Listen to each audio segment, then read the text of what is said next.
And we have facility. Leslie Lightfoot is the executive director of Veterans Homestead. She says the facility will serve burn victims and amputees, and will also be open to those suffering from post-traumatic stress disorder. Why are you saying no to the Bush bailout? No to the Bush bailout? Yeah, why? Why? Because it's too much money going to the wrong people. What do you have to say about all the fear about, you know, that this has to be done, that they have to do something, so they have to do this?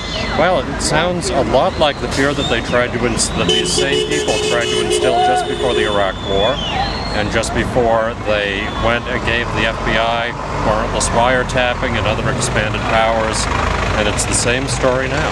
And it comes on all of a sudden, and it has to be done right away, and I don't believe it. No welfare for the wealthy. No welfare for the wealthy. McCain, McSain.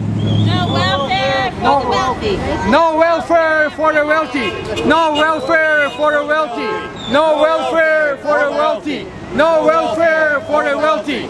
I'm here because I need to stand with my fellow Americans and tell them what we think about their ideas.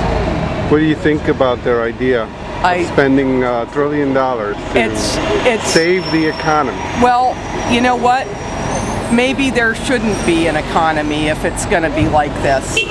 They're forcing people to panic, and it's just whatever they call that, the shock doctrine. That's what it's about. From crisis to disaster to crisis, and then what? Or maybe, do you think that maybe we could use a different kind of economy, maybe? I don't know. I mean, they've got to, you know, I just think that we should, you know, jail the crooks.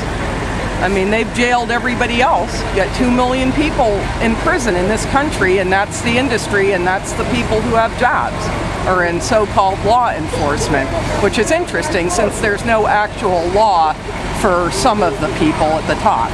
The rules only apply to some people.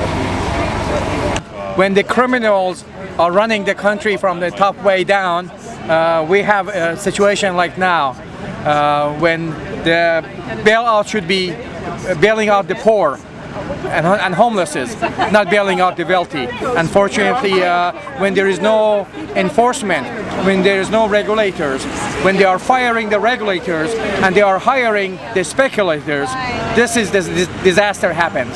And it's time that we the people stand up and demand accountability and demand action and demand responsibility and put the people that have caused this disaster, making them accountable.